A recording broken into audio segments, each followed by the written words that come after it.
Hello everyone, thanks for watching. This is Hadrian. Let's play some more of our tutorial in Civilization 5. So I mentioned at the end of the last episode we're going to try and have a look at this barbarian camp, and we're sending this unit that way for that express purpose. Route 2 has been cancelled, very good. So this road has been completed and we're just waiting on that road to finish up right there through those sand dunes. Let's go ahead and send a unit to these spices to improve them. This is forest tile, not jungle tile. We get additional culture from any worked jungle tile as a result of our Pantheon bonus.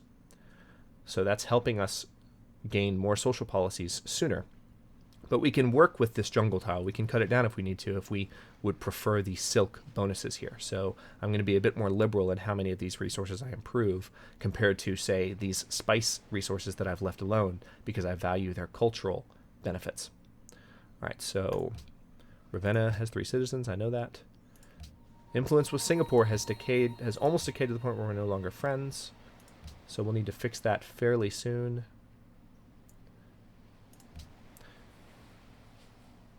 A religion has been enhanced. An unknown civilization has enhanced their religion, Buddhism, by adding new beliefs. Angkor Wat has been built in a faraway land. That's not the worst thing in the world. All right, we have a caravan that just finished its route. Yep, we're going to stick with the Cape Town route because we need the gold. And in Kume, let us go ahead and build a... Yep, workshop. We're just going to work towards having workshops in all of our cities as much as possible to get that production bonus. We are 1 turn away from the Machu Picchu wonder, so that will give us a nice gold boost. So notice, be watching that when I change the turn. You should see it jump up from 48. This worker is waiting on the settler to make it out there, so we'll skip them for now. And what else can we do in Aratium? Can we... No. I think I'll save money for this first city so I can buy a monument. It's heading for that tile. The extra production should help the city get a fast start. Also, notice this is our first city that we're going to found off the mainland of Africa, so that we'll get to have a little bit of a conversation about how to connect those to the capital. Awesome, we got Machu Picchu. 25% gold from city connections. We're up to 63 gold per turn now from 48. So that's nice. And that number will continue to grow as our number of city connections grows. We're about to get another one down here, for instance. All right, we're going to just tell that worker to sleep for a bit. All right, we're going to tell this unit to fortify in Aratium. Another reason that our income just went up is because we have this unit back in a garrison. Remember, it no longer costs us maintenance as a result of our oligarchy policy and tradition, which we adopted in the very beginning of the game. So that's another reason that our income went up. It didn't go up from 48 to 63 just because of Machu Picchu. But anyway, now that Rome is done, we're definitely going to build a workshop in Rome. First thing, we need that as soon as possible. And then in Neapolis, we will build... What should we build in Neapolis? Yep, amphitheater. Want that extra culture. And in Ravenna, let's go ahead and build our granary so that we can have even faster growth in Ravenna. The sooner, the better. Okay, good. Our settler is in position. That's great news. Our road has been completed, so we have a connection between Aratium and Ravenna. And I'll go ahead and maybe start improving these silk resources as well. Just need to wait on that city to be founded, and I can spend some of this gold that I have, this extra gold, on building a monument. So only 10 years are going by now per turn, which I like. Okay. So Casimir really wants that embassy. I've been turning him down every single turn. Yeah, I'm going to stick to my guns. You know, the whole reason that I recorded episode 6.5 was to kind of address that reasoning process. All right, we're going to found a city there. Mediolanum, the capital of the reformed Roman Empire. Not really reformed, but the declining Roman Empire when it was split into the Western Roman Empire. Oh, okay, we must have already defeated that barbarian camp because that no longer exists. Well, that's good news. So I need to build a settler and get them out here as soon as possible. I'm not thrilled about the idea of having a city in the middle of the desert, but it'll help seal off this coastline and expand our borders so that no one can kind of just come in here and found cities in the middle of Africa, in the middle of our territory. We can really consolidate our territory and own the entire continent. Plus, since we're behind, we need as many cities as possible to crank up our production and catch up to these lead empires. All right, so let's go ahead and send this unit back to Neapolis. So that's good news. We have tamed Africa. There are no more barbarians anywhere in Africa. It's possible another camp could spawn here, so it's a little risky, but I'm not going to worry about it for now. Let's go ahead and purchase a monument, build a shrine. And actually, this is a good time to point out a slightly more advanced technique for those of you who are ready to kind of queue up buildings to be built. If you know that you're not going to build any units, for instance, for a while in this new city, you can click Show Queue when you have a city selected, and then you can add buildings to your queue. So right now we have the shrine building, but I know I want the granary next, and I know I want the library after that, and I know I want the lighthouse after that because it's a coastal city, and it'll get extra production from all of these units there. And then I know I want the workshop after that. So I've just completely filled up its queue. I can even go further if I wanted to, but I'm not going. Well, yeah, amphitheater. Why not? So there's that. Actually is a completely full queue. It's 6 items. So Mediolanum will not ask me for orders for many, many turns now because it's going to just be doing its thing, building up those items. And actually, come to think of it, after the lighthouse, I'm going to build a harbor because that's going to connect Mediolanum to the rest of the empire. So notice when you build a harbor, this forms a city connection with the capital over water. Sea trade routes originating from the city also have a 50% increase in range when you have a harbor. So it makes cities much, much more accessible to sea trade. Clearing a forest has created 20 production for Aratium. That is another thing worth mentioning because I am going to be improving this silk resource. Whenever you do actually clear a tile, you get a nice one-time boost of production. It just throws 20 production into whatever you are building. So right now we are 31.2 out of 40 production to the shrine. In one turn it'll be done. 20 of that production, so we would be at 11.2 right now if not for what we just did. So because we cleared that jungle, basically the game is saying, okay, those resources, that wood can now go in one turn towards whatever you're building. So that's very useful to know. So there is a benefit to clearing these tiles. I don't want to clear them because having the jungle is going to help me in a couple of ways, one of which you already know. It's the culture bonus that we get from our Pantheon. But all right, let's go to our next turn. This shrine should finish building, so we'll go up to plus 19, I think. Faith. Oh, whoa. Okay, we're no longer friends with Vatican City. So there, you saw it go up there. It went down to 14, then up to 15 when our shrine finished building, but we lost our friendship with Vatican City, so unfortunately we had a -5 negative effect. All right, so in Antium, let's see. I'm going to go ahead and build a... Yep, I'm going to build a university because this is the other benefit I was just mentioning.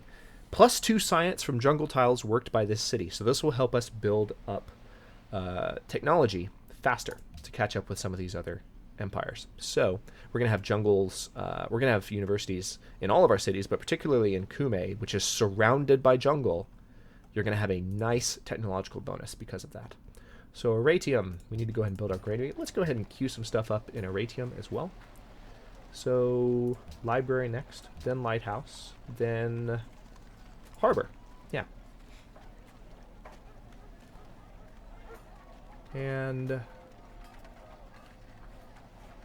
what after that? Amphitheater, sure. And then a market. My motivation for the order in which those are going up, I'm not putting a huge amount of thought into that, but I'm just thinking in terms of what in order would I build as each choice came up. You know, what's the most important thing? So food needs to grow pretty quickly. Technology needs to start contributing more to how much we're building up. Lighthouse, this is a coastal city, so this can have unique bonuses in production based on the fact that it's on the coast, so that will help with everything. So that's After food and technology contributions, that's the next thing that's most important. And then just that extra, sea trade route accessibility for any trading that we might eventually do from this city. Because this city in Aratium is within range of possibly some cities maybe in the India area that it would be able to trade with. So I want to have that open to me. And then amphitheater for culture and market for gold. That's kind of my thinking. There we go again. Clearing a forest has created 20 production for Aratium to go towards the granary. So I'll show you what that looks like when our turn is ready here. So notice how far that bar jumped up just now. It was completely empty, and then boom, in one turn, we got 20 production towards the granary. So in a few turns, Aratium's going to grow, which will really help us grow faster as well, or build faster as well. All right, nothing going on right now. We need to build an additional, when this workshop is done in Rome, we need to build an additional caravan because we are not at our full trade capacity. And I'll probably use that. We're no longer friends with Vancouver, so there goes a growth bonus in Rome, unfortunately. All right. Still going to trade with them, though. All right. Fortify that unit back in Neapolis. We're almost back up to 200 faith, so in Neapolis we can go ahead and purchase the pagoda, which will give us another faith bonus and culture bonus and happiness bonus, which would be good. We're down to 6 happiness because of these extra cities we've founded. That's the danger of building a lot of cities early on. We're going to build a mine there when we have the opportunity to, but the unit is out of moves. That's the danger of building a lot of cities early on, is that your happiness might not be able to support them. So let's see. In Rome, what do we need next? Let's build a garden in Rome, because we didn't get the hanging gardens in Babylon, but the gardens, what they do is they increase the production of great people in the city by 25%. So it just basically speeds up the rate at which great people points are generated by 25%. Can be very useful. And I'm going to build a temple in Neapolis. So that, actually no, I'm going to build a Colosseum because we're reaching a point where our happiness is dropping. Colosseums give us an additional 2 happiness per Colosseum, so I want to continue to do that. We have finished our machinery research, so now let's go for physics. Let's see if we can get Notre Dame before anyone else. I very much doubt it. Notre Dame is a very nice wonder to have. It's going to take us 10 turns just to get access to it, and then probably at least 10 turns to build it, so not optimistic, but I'm going to go for it nonetheless. Your city becomes religious. Oh, that's good. This is actually a natural spread of Latin paganism to Antium. So finally, we've had a natural spreading of that. Let's take a moment to review, because it's been a while since even I've looked at it. What are our bonuses from Latin paganism? What do we get? So +1 food, so our cities grow faster. The religion spreads faster from those cities. And +2 productions if the city has a specialist, and then +2 gold. So notice our gold income did go up a little bit there to +70 now for each city following their religion. All right, so that's very good. There are no followers yet in Ravenna or Aratium, but there are followers in Cumae. There are 4 to be exact. I believe I mentioned in a previous episode I was pointing to Neapolis and saying there weren't any followers in Neapolis when there clearly were. What I was really trying to get at was that Neapolis was not yet a Latin pagan city. The city was not a follower, but there are, in fact, as you can see, followers of Latin paganism in Neapolis. So that was just a small correction there.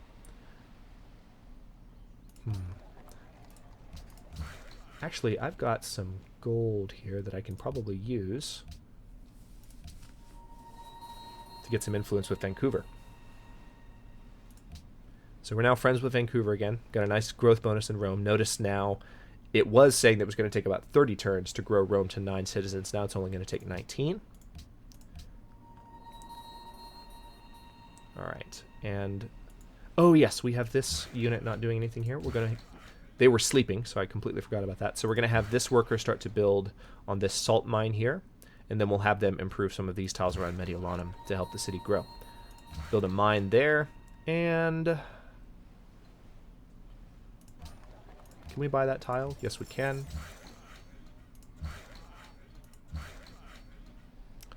Where are you going to do anything? I guess we'll build a farm there. Next turn. 1330 AD.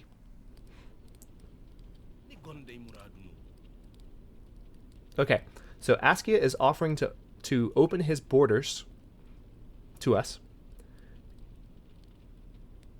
and give us 4 gold per turn if we give him 1 of our silk.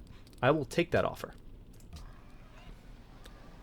So I'll tell you that helps improve the relationship with Askia,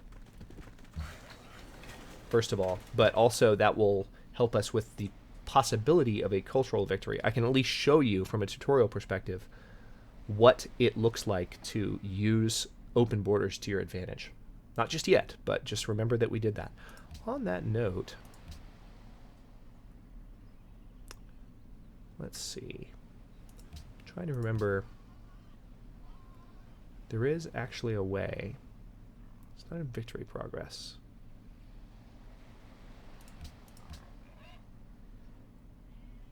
Yes, here we go. Okay, so if you click the diplomacy button up here, you can look at the other civilizations that you know and kind of see what the things what things you're doing that they like you for or don't like you for. So Askia is neutral with us because we have no contested borders. We have an embassy with them. We've traded recently. And they don't like that we've built wonders that they coveted. Casimir is totally all right with us. No contested borders. And we have an embassy with Maria, so we actually have a pretty good relationship given this. Notice that we are ahead. Oh, this is interesting. Maria is beating us technologically, but we are beating them in score. So we actually might be winning the game. On that note, before this episode ends, which I've got a few more minutes here, but let me go ahead and show you how you can, now that we're almost 200 turns into the game, how do you kind of keep an eye on how you're doing? Victory progress. All right, so we have several different victory types. Domination, all players are still in control of their original capitals. Okay, so no one's gunning for a domination victory yet. Diplomatic, the United Nations hasn't begun. Cultural, there's no progress to be made here. Science, there's really nothing to be made here either. And then score-wise, as you just saw, we're winning. We have 306 turns remaining before the time victory happens. So we might get to one of these, probably not domination. We might own another player's capital by then, but it's very interesting to see that we are winning. So it's probably by population, the land we control. Looks like these are our big categories here. Also, we have a pretty powerful religion. So despite the fact that Maria is beating us technologically, we are, in fact, beating her. So yeah, they have a lot less land. Interesting. So yeah, this is the benefit of the fact that we had so much going on in terms of, you know, Africa, having access to Africa. All right, so now it's time for us to build. Let's go ahead and queue up some stuff in Ravenna. So we need to, I'm going to go ahead and do Stoneworks. Stoneworks is a unique building that is only available in cities that have access to marble or stone. Just like the watermill is only buildable on cities that are on a river. So we're going to build the Stoneworks for this happiness and production boost. And then we're going to add some stuff to the queue. We want the library. We want the lighthouse. We want the workshop. We want the Colosseum for the happiness boost. Okay. Next turn. I'm very encouraged by the fact that we're actually winning the game score-wise. I was annoyed that Maria's beating us technologically. Okay. The AI will do this a lot. Notice now that Askia is willing to give us a bit more gold per turn if we open our borders mutually to him. I'm going to say no.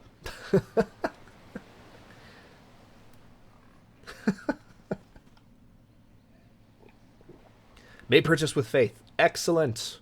That's what I wanted to see. So let's go to purchase. Now let's buy our pagoda, which is going to give us another +2 faith, another +2 happiness, and another +2 culture in Neapolis specifically, because Neapolis is a Catholic city right now. It's great news. So we are almost done with the garden in Rome. Okay, so Maria wants to trade dyes for silk. We were getting dyes from Maria before, so let's go ahead and resume this deal. Notice we got some extra happiness from it, because we got those dyes back. I think I'm going to go ahead and build my new set. Oh! Someone got Notre Dame. Those of you who have known me for a while, who might have talked to me about civilization, you know that I get super, super frustrated whenever someone beats me to a wonder. All right, we're going to buy this banana tile and then have this unit clear this jungle and improve those bananas. The city of Ravenna wants pearls. Connecting that resource to your trade network will cause the city to enter We Love the King Day, increasing its growth rate. Before I end the episode, this is something that I haven't noticed come up in the tutorial yet, but it's an important thing. This is kind of a quest that your cities themselves can give you. The same way that the... The same way the city-states give you quests, your cities can also give you quests. So if I get pearls for Ravenna, do I have access to pearls anywhere? Not that I can see, but they want pearls. If we get them, they will grow faster because they're happy and they love the king. That's how it works. But on that note, I'm going to actually cut this episode here, and then we will continue in the next episode as we build that settler, work on building a city in this direction, consolidating Rome, and continuing to build our lead. Turns out we're in the lead over the other civilizations, and also catch up technologically to Maria and some of the others. Speaking of that, okay, we're 24 turns from possibly stealing a spy from Maria. Or stealing a technology with our spy. Sooner or later, I'll learn to talk straight during my actual tutorial, teaching you guys how to play the game. Thanks for watching. If you enjoyed the episode, don't forget to like the video and subscribe to the channel. I upload new episodes in the Civilization 5 tutorial every day at noon Eastern Daylight Time, which is GMT -4 for those of you not in the States. Thank you very much for watching, and I'll see you guys next episode.